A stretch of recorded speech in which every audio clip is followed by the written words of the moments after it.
எல்லாருக்கும் வணக்கம். இன்னைக்கு நம்ம என்ன பார்க்க போறோம் அப்படின்னா, ஒரு மனிதனை ஏழ்மையா வச்சிருக்கிற 7 பழக்கவழக்கங்கள் என்னென்ன அப்படிங்கறத பார்க்க போறோம். இதை நீங்க உணர்ந்துட்டீங்க அப்படின்னா, இந்த நொடியில இருந்தே அந்த பழக்கவழக்கங்களுக்கு விடுபட்டுறலாம். அதை நீங்க மாத்திக்கவும் முடியும். நம்ம எல்லாருமே பொதுவா பணக்காரர்களா ஆகணும்னு நினைக்கிறோம். நிறைய பணம் சம்பாதிக்கணும்னு நினைக்கிறோம். ஃபினான்ஷியலி ஃப்ரீயா இருக்கணும்னு நினைக்கிறோம். ரொம்ப வெல்தியா இருக்கணும்னு நினைக்கிறோம். ஆனா ஒரு விஷயத்தை நம்ம உணராமலே இதெல்லாம் நினைக்கிறோம். நம்மளோட அன்றாட பழக்க வழக்கங்கள் இந்த எண்ணங்களுக்கு, அதாவது நம்ம வெல்தியா இருக்கணும், ஃபினான்ஷியலி ஃப்ரீயா இருக்கணும் அப்படிங்கிற எண்ணங்களுக்கு எதிர் திசையில நம்ம இழுக்கக்கூடிய பழக்க வழக்கங்களை தான் நம்ம தினம் புழங்கிக்கிட்டு இருக்கிறோம். அதை உணர்ந்துட்டோம் அப்படின்னா அதுல இருந்து விடுபட்டுறலாம். இந்த வீடியோவில் ஒரு மனிதன் தன்னோட பொதுவான பழக்க வழக்கங்களால ஏழ்மையா இருக்கிற 7 பழக்கங்கள் என்னென்ன அப்படிங்கறதான் பார்க்க போறோம். அதே சமயத்துல அதுல இருந்து விடுபடுறது எப்படி அப்படிங்கறதையும் பார்க்க போறோம். முதல்ல உங்களோட வருமானத்தை விட அதிகமா நீங்க செலவு செய்யறது, அதாவது spending more then you earn அப்படின்னு சொல்லுவாங்க. உங்களோட அன்றாட செலவுகள் உங்களோட வருமானத்தை விட அதிகமா இருந்துச்சு அப்படின்னா நீங்க எவ்வளவுதான் சம்பாதிச்சாலும், அதாவது நான் லட்சத்துல சம்பாதிக்கிறேன் அப்படின்ற ஒரு கற்பனை கோட்டையில நீங்க இருக்கலாம்.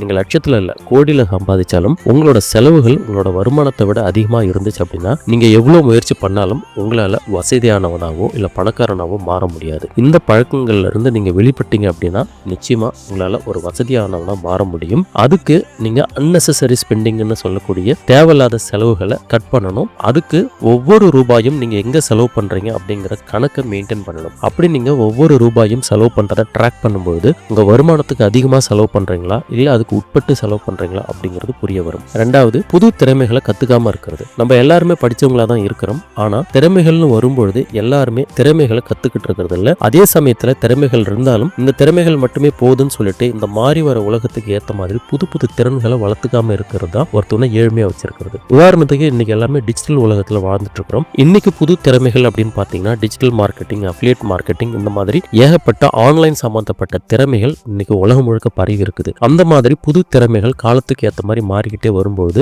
நீங்க புது திறமைகளை கத்துக்கிட்டீங்க அப்படின்னா உங்களை பணம் சம்பாதிக்கிறதுக்கு ஒரு ஏதுவான மனிதனா மாற்றிக்க முடியும். இன்னைக்கு உலகத்துல skill is equal to currency அப்படின்னு சொல்லுவாங்க. நீங்க புது திறமைகளை கத்துக்காம வரைக்கும், அப்படி இல்லைன்னா நீங்க என்னைக்கு கத்துக்கிறத நிறுத்துறீங்களோ அன்னைக்கு உங்களோட மார்க்கெட் வேல்யூ குறைய ஆரம்பிக்குது அப்படின்னு அர்த்தம். அதனால இது ஒரு ஹேபிட்டா வளர்த்துக்கோங்க. தினம் குறைஞ்சது 1 மணி நேரமாவது புது திறமைகளை நீங்க கத்துக்கிறதுக்கான நேரத்தை செலவிடணும் அப்படிங்கிற ஒரு முடிவோட இன்னையில இருந்து நீங்க பழக்கப்படுத்திட்டீங்க அப்படின்னா உங்களோட எதிர்காலம் நிச்சயமா ரொம்ப நல்லாவே இருக்கும். மூணாவது, ப்ரோக்ராஸ்டினேஷன் சொல்லுவாங்க. அதாவது ஒரு விஷயத்தை, முக்கியமான விஷயங்களை தள்ளி போடுறது, கொஞ்சம் சோம்பேறித்தனமா இருக்கிறது தான் அந்த ப்ரோக்ராஸ்டினேஷன் சொல்றது. அதனால நீங்க எந்த ஒரு விஷயத்தையும் டிலே பண்ணீங்க அப்படின்னா உங்களோட வளர்ச்சியும் தாமதப்படும். கிராமத்துல ஒரு பழமொழி சொல்லுவாங்க, ஆறுன கஞ்சி பழங்கஞ்சி அப்படின்னு சொல்லிட்டு. அதாவது நீங்க சமைக்கிற உணவு ஆறிடுச்சு அப்படின்னா அது 1 மணி நேரம் ஆறி இருந்தாலும் சரி, ஒரு நாள் கழிச்சு இருந்தாலும் சரி, அந்த உணவு பழைய உணவு. அதே மாதிரி தான் நீங்க ஒரு முக்கியமான விஷயத்தை தள்ளி போட்டீங்க அப்படின்னா உங்களோட வளர்ச்சி ரொம்ப தள்ளி போகும். நீங்க 1 மணி நேரம் தள்ளி போடுற ஒரு முக்கியமான விஷயம் உங்களோட வளர்ச்சியை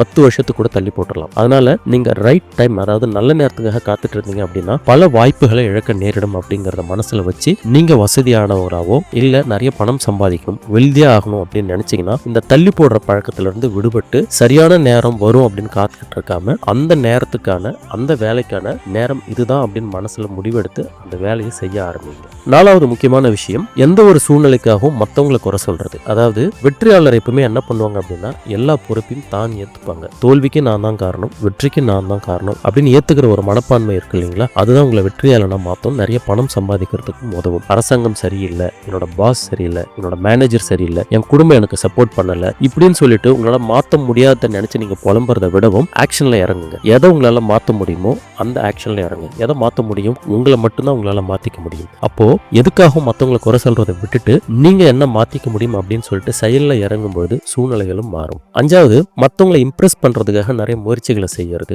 நிறைய விலை உயர்ந்த பொருட்களை வாங்குறது, விலை உயர்ந்த ட்ரெஸ்ஸுங்க வாங்குறது. அப்படி இல்லைன்னா நம்மளுக்கு ஒவ்வொரு விஷயங்கள் நிறைய இருந்தும் தன்னை ஏழைன்னு காமிச்சு கூடாது, தன்னை ஒரு பணக்காரனா காமிச்சுக்கணும் அப்படிங்கிறதுக்காக நிறைய தேவையில்லாத விஷயங்களை வாங்கி உடுத்திக்கிறதா இருந்தாலும் சரி, உபயோகப்படுத்துறதா இருந்தாலும் சரி, இல்ல உபயோகம் இல்லாமலே ஒரு மூலையில கிடந்தாலுமே அது உங்களை என்னைக்குமே பணக்காரனா ஆக்க போறதே கிடையாது. பணக்காரர்கள் என்ன பண்ணுவாங்க அப்படின்னா பணம் வளர்றதுக்கான வேலைகளை இறங்குவாங்களே தவிர்த்து தன்னை பணக்காரனை காமிக்கிறதுக்கான வேலையில இறங்க மாட்டாங்க அப்படிங்கறத புரிஞ்சுக்குவாங்க. they don't show off their money. அதனால அவங்க கிட்ட எவ்வளவு பணம் இருக்குது அப்படிங்கறத காமிக்கிறதுக்கு எந்த செயலும் இறங்க மாட்டாங்க. ஆனா பணம் வளர்றதுக்கான வேலைகள் என்னவோ அது எல்லாத்தையும் செய்வாங்க. சோ நீங்க ஏழ்மையில இருக்கிறீங்க அப்படின்னா உங்களை பணக்காரரை மாத்துறதுக்கான வேலையில இறங்குறதுல ஃபோக்கஸ் பண்ணுங்க. அதை தவிர்த்து உங்களை பணக்காரரை காமிக்கிறதுக்கான எந்த ஒரு செலவையுமே இல்லை முயற்சியுமே எடுக்காதீங்க.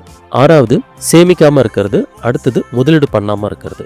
சேவிங்ஸ் அப்படிங்கிறது முதல் படியா இருக்கணும். அடுத்தது நீங்க சேமிச்ச காசை முதலீடு முதலீடு பண்ணணும். இது பண்ணும்பொழுது தான் பணம் வளரும். நீங்க இந்த ரெண்டுமே பண்ணாம இருந்தீங்க அப்படின்னா உங்களோட எதிர்காலம் ஒண்ணு அதிர்ஷ்டத்தை நம்பி இருக்கணும், அப்படி இல்லைன்னா நீங்க வாங்குற சம்பளத்தை நம்பி இருக்கணும். ஸோ இது ரெண்டுமே வேண்டாம் அப்படின்னா முதல்ல பணம் சேமிக்கிறத கத்துக்குவாங்க. அடுத்தது சேமிச்ச பணத்தை முதலீடு பண்றதுல முயற்சி பண்ணுங்க.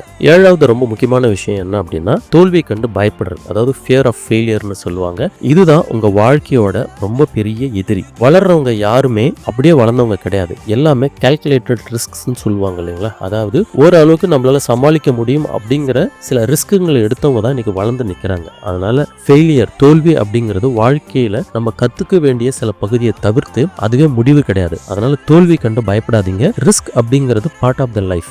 எடுங்க, அப்பதான் உங்களால நிறைய பணம் சம்பாதிக்கிறதுக்கான வாய்ப்புகள் உங்களை தேடி வரும். சரி, இப்போ நான் சொன்ன அந்த 7 பழக்கங்கள்ல உங்களுக்கு எந்தெந்த பழக்கங்கள்லாம் இருக்குது, இதுல இருந்து நீங்க விடுபட விரும்புறீங்க அப்படிங்கறத கமெண்ட்ல சொல்லுங்க. It is never too late to சேஞ்ச்னு சொல்லுவாங்க. அதாவது வாழ்க்கையில நீங்க எந்த நிலையில இப்ப இருந்தாலும், எந்த வயதுல நீங்க இருந்தாலும் உங்களை நீங்க மாத்திக்கணும்னு நினைச்சிட்டீங்க அப்படின்னா இது ரொம்ப லேட் கிடையாது அப்படிங்கறத புரிஞ்சுக்கோங்க. தினம் தினம் சின்ன சின்ன மாற்றங்களை நம்ம வாழ்க்கையில பண்ணா கூட நம்ம எதிர்காலத்துல பெரிய வளர்ச்சியை பார்க்க முடியும், பெரிய மாற்றங்களை நம்ம வாழ்க்கையில பார்க்க முடியும். இதே மாதிரி இன்னும் நிறைய விஷயங்கள், அதாவது பணம் சார்ந்த விஷயங்களை தெரிஞ்சுக்கணும்னு நினைச்சீங்க அப்படின்னா இந்த வீடியோவை லைக் பண்ணுங்க, ஷேர் பண்ணுங்க, சப்ஸ்கிரைப் பண்ணுங்க. இன்னொரு வீடியோல பார்க்கலாம். நன்றி, வணக்கம்.